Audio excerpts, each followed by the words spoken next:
Welcome to Freaky Fauna Friday, where every Friday we take a little time and explore some of the freaks of nature from around the planet we cherish so deeply. So please, jump aboard and let's explore the wilds together.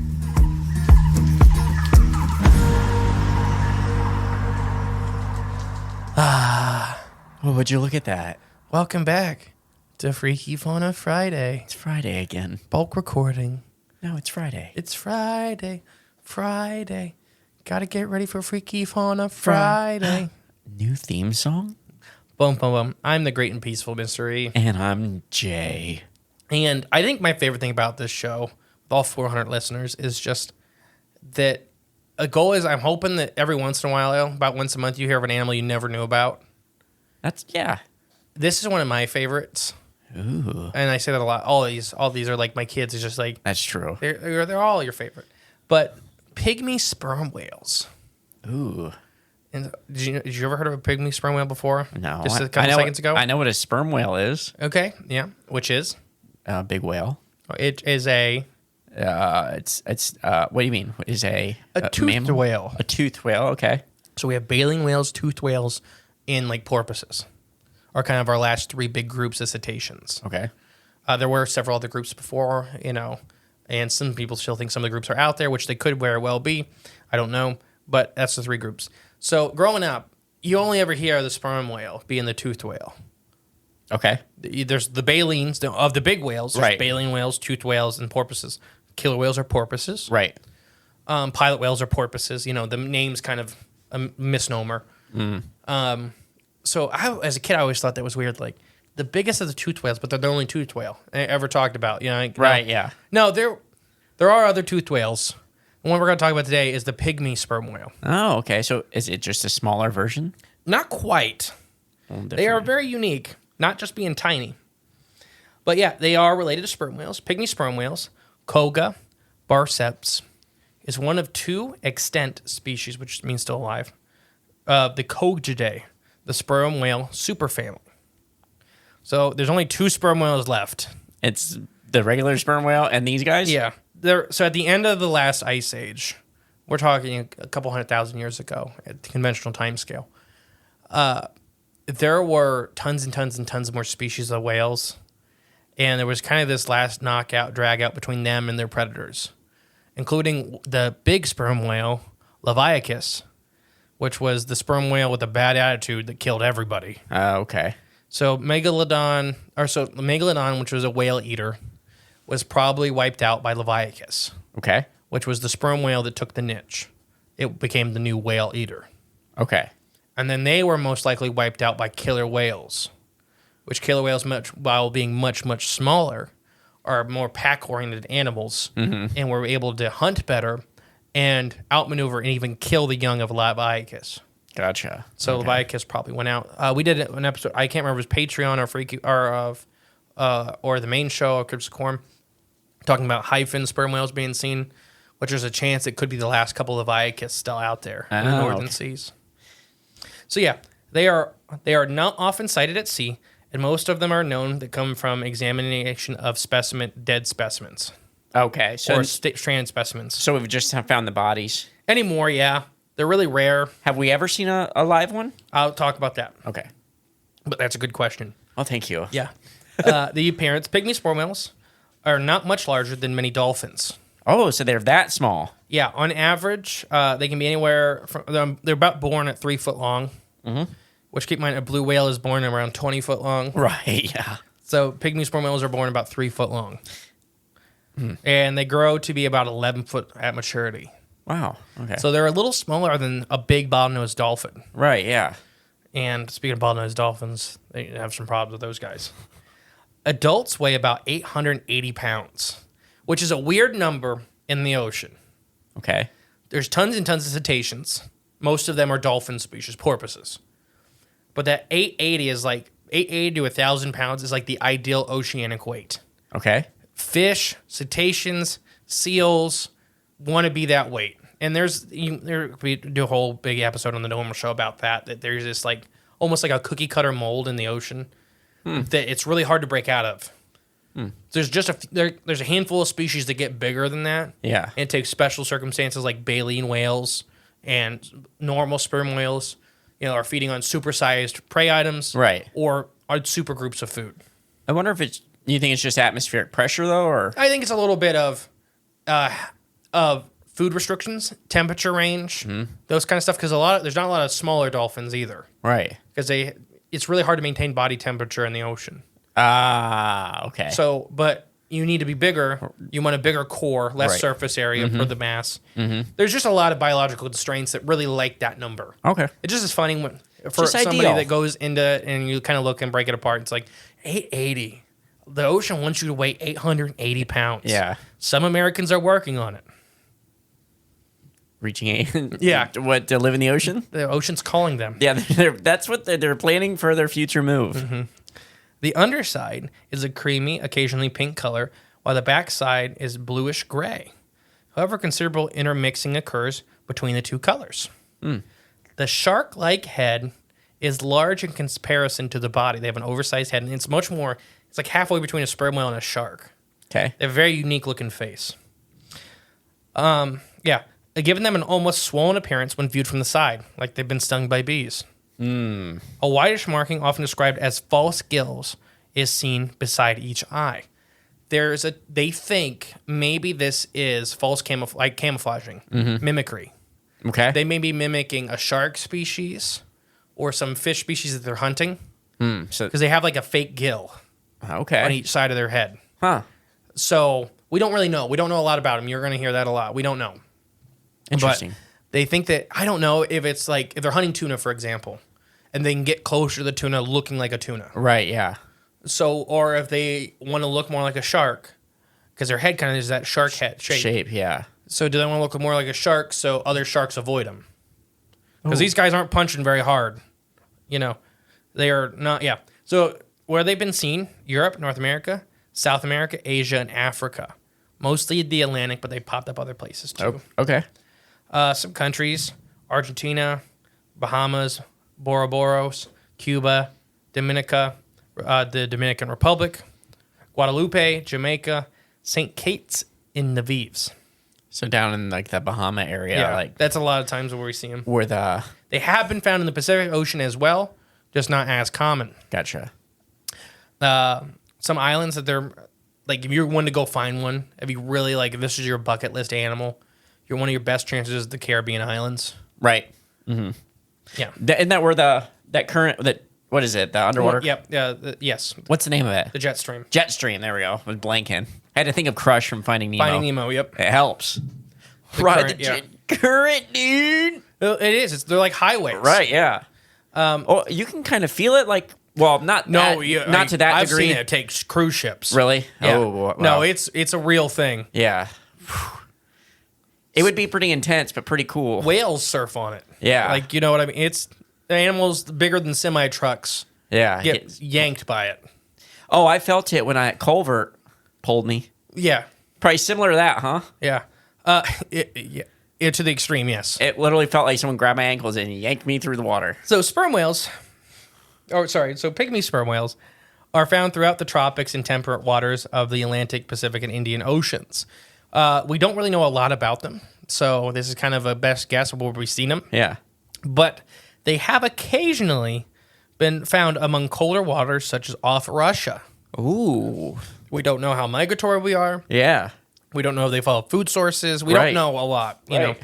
know. However, they are rarely sighted out at sea. Most of this data comes from stranded and dead animals, making precise range and migration maps extremely difficult to near impossible. Right. They are believed to prefer offshore waters. They are most frequently sighted at waters ranging around 400 to 1,000 meters, which is around 1,300 to 3,300 feet in depth. Occasionally, where upwell waters produce local concentrations of zooplankton and animal prey. So we've talked about that a lot on the main show, is upwells are often produce really unique big animals. Right. Some of the biggest octopus in the world, that's when we talked about some of the Pacific upwells. And because of those nutrients being Yeah. pushed right there. The Yeah. little stuff, it's, It gathers. the food chain Yeah. it moves up. Their status is usually described as rare, but occasionally patches and high density strandings suggest they might be more common than previously estimated. The complete total world population is unknown. So I'll break down what I just said. I'll break all that down. We don't know anything about them. Right. Okay. Basically, yes. I broke that down. Oh, okay. No, Done. it was a joke. Oh. There have been seen alive on several occasions. It's very rare. The times we have seen them alive is that 1,300 to 3,300 feet of depth of water. So on camera, we've seen them alive? No, whale watching tours, people in boats and stuff like So that. they see them alive at the surface? Yes. How do they know they go down to that depth? We don't. We're just guessing. Okay. It's a lot of guesswork when we're talking about this species. Speculative. They're hanging there, so it's imagining that they're feeding somewhere below. Ah, okay. A lot of we're basing a lot of this off of what sperm whales do. Okay. So yeah, I mean, naturally, pygmy sperm whale. Yeah. It's in the name. just they may be hunting smaller squid. You know, the sperm whale is hunting giant squid and colossal squids. These guys may be hunting stuff like Humboldts. And they're different enough to know these are not. Yeah, they don't. They don't okay. look the same. Okay. You can really look at them and be like, yeah, that's a different animal. Humboldts are mean. Yeah, and these guys may be murdering them. Yeah. But yeah, so occasionally patches in density stranding. So strandings are when all the whales wash up on the beach. It's becoming more and more and more frequent, and nobody's talking about it. Oh, it really? Like currently? Yes. Wow. It's because they're all choking to death on plastic. Yeah, probably. I'm not joking. They Yeah. get like bezorbs in their stomach, Oh. which they stop digesting. Mm-hmm. So they've seen a bunch of like beaked whales are extremely rare, other extremely rare whales Popping up. where they are like really malaise, like just kind of pumping Yeah. around the surface, and they do autopsies on them, and it's just plastic. It's just plastic. It's probably, and we find pharmaceuticals in the fish now too. I don't know if the ocean as effective of pharmaceuticals as freshwater because it's a lot less concentrated. Mm-hmm. But there's a trash patch the size of Texas. Exactly, yeah. Um, I know, I forget what I read it somewhere. There was an article where they tested some of them. They found traces of. Oh, sure. I mean, there's pharmaceuticals everywhere. Right, exactly. No, so like I said, in high density stranding events, we see a lot of these guys every once in a while, like big groups of them. So there's a thought that they may be extremely more common than we realize, but the ocean's big. Right, yeah. So, and these guys are very secretive. Small, and they're small. They're small. I and mean, the ocean's relatively big. to the ocean. To cetaceans, yes. Yes. They're on the very small side of cetaceans. And so they think they may live in supersized family groups out in the open ocean, and they just don't ever come close to shore Yeah, unless they're dead or dying. yeah. But even further out than most whales go, as far as the big guys. Like when we go to whale watching tours and stuff like that, you're going into either migrational areas. Right. So you know whales will be here from X to X, or you're hanging around where they swim through. Like there's jet streams and stuff like that, where they kind of pull off and relax for a bit. So these guys may not do either of those, or anywhere we can see them. Might do their own thing. They might be they may live out in the open ocean forever. They might do it only on those grass patches where the sea cows yeah. are. Yeah, no joke. Oh, do I joke ever? I'm Yeah. Freaky Fauna, I take very seriously. So while whale, like I actually do, though. the whale makes very incomprehensive movements. It rises to the surface slowly. It'll splash and bellow, or may motionlessly at a time. In Japan, the whale was historically known as the floating whale because of this. Oh, okay. We don't know. Like they move very, very, very strange. Yeah. It dives its dive is equally lacking in any great flourish. It just simply drops out of view, like it sinks like a rock. Yep. So we don't know what it's doing. There may be some biological processes going on with ballast and like the bends and stuff like that. A lot of whales evolve different ways to deal with the bends. Breaching has been observed, but it's extremely, extremely rare. So another whale that moves really weird is the whale we just talked about, the rice whale off of Madagascar that was a cryptid on Lazarus Tax episode. Okay. That swims sideways Yeah, that's right. Yeah. and feeds sideways and stuff like that. And the locals had legends about it forever, about this whale that was sideways. Yeah. And half there's- one color, half the other, right? Yeah. But yeah, it's because it's on its side. Side, yeah. Yeah. Diet and nutrition, we don't know much about them, but analyzing stomach contents of pygmy sperm whales feed primarily on cephalopods. Ah, those squids you were talking about. Yep, mostly bioluminescent species. Oh, So that's where we kind of get more ideas that they're diving a little deeper than we think. makes sense. Most cephalopod hunting or the pelagic are fairly shallow, within the first 100 meters of surface. These guys seem to dive a lot deeper. The most common prey reported to include glass squids, the leurithes, and osmiorod squids. What, Osmirods? Yeah, there's no common names for these guys. The glass squids have common names, but the other two don't. Yeah, I was going to say, that was simple enough. Although the whales also consume other squids and octopuses. They have been reported to eat some deep-sea shrimp as well, but compared to the dwarf sperm whales, relatively few fish. which is another sperm whale group. What? That eats... Dwarf sperm whales. Gotcha. Okay. Mating habits, don't know. No. So here's what we know. Although it makes me laugh when people try to talk about these species with authority. Yeah. We don't know. Although firm details concerning pygmy sperm whale reproductive are extremely limited, it is believed they mate in April to September in the southern hemisphere, and then March and August in the northern hemisphere. These whales become sexually mature around 5 years old, and are virtually all mammals. They reproduce many times during their life. Once a female whale is impregnated, the average gestation period is 9 to 11 months, which is unusual for cetaceans. The female gives birth to a single calf head first. Newborn calves are about 3 foot long, weighing about 50 kg, and are weaned around 1 year old. They are believed to live up to the age of 23, so relatively short-lived for whales. Whales, yeah. Conservation is my last little thing. In 1895, the International Whaling Commission ended sperm whaling. The pygmy sperm whale is covered by this agreement and convention of the small cetaceans of the Baltic, Northern Atlantic, Irish, and Northern Seas, and the agreement on the conservation of cetaceans in the Black Sea, Mediterranean Sea, and the Atlantic area. These species are further included in the Melbourne of Understanding concerning the conservation of manatees and small cetaceans in Western Africa. So they ended they signed a thing. These are old laws, Right. But understanding that. So there's another one in the Pacific cetacean thing. Basically, yes, they got covered by a lot of small cetaceans saving things. So you're not allowed to whale for them, correct? Most, yeah. There's you can't tell the. Click the clapping thing. You're not allowed to. You mean they stopped whaling? Oh wait! Yes. I didn't know. Anybody couldn't see. Jay was doing all kinds of sign language for me, and I just didn't know. As not much is known about the species, as well as due to the whaling and conservation laws in place for marine mammals, it is listed as low risk to least concern. Oh. But this is highly adaptable and easily changed. Oh. However, it still faces modern day issues. Right. We're seeing a lot of these stranded species in Florida Sound. Due to the low, slow movement and quiet nature, the species is at high risk for boat strikes. We think that an unusually large number of these guys are dying from boat strikes because they where we talked about they kind of rise and drop to the surface. They don't dive. Yeah. And they don't move very fast. Like nothing about these guys looks like they're fast. So yeah, there was one video of a dolphin murdering one of these guys. Oh, really? Don't worry, I think the sperm whale won. But everybody, okay. Like trying to murder, so the dolphins are chasing this thing, trying to beat it up. I watched dolphins do this to manatees too. Yeah. Dolphins are mean. not nice. They can be mean. They're not nice. But this pygmy sperm whale was running, and it looked like it hit this rock and exploded with blood. It wasn't blood. It was poo. Oh. So they do this as a defense mechanism. Oh. We just seen it in sperm whales for the first time ever got documented a couple weeks ago. By a group of killer whales trying to hunt a juvenile sperm whale in a pod. And they pooed on them? What they do is they poo, and then they slap their tail through the poo and make all the water around them taste like poo. It's the first time it's ever been documented in big sperm whales, and that show you how desperate killer whales are getting. And they'll just killer whales are going for prey. It just happened again with the blue whale, where there was another filming of killer whales chasing a blue whale, and they don't know how to end it. They couldn't keep up. They couldn't keep up with the blue whale? Yeah, the blue whale's hauling it. Yeah. And these killer whales are chasing it. Yeah. Well, they're chasing. They set up relays for killing fin whales. Yeah. The problem is the blue whale's the biggest thing ever. Outpacing them all. Well, yeah.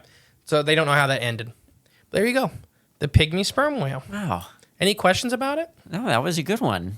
I hope that it is boat strikes and not pollution that's washing them all up on the beach. Yeah, because either one's so much better than the other, right?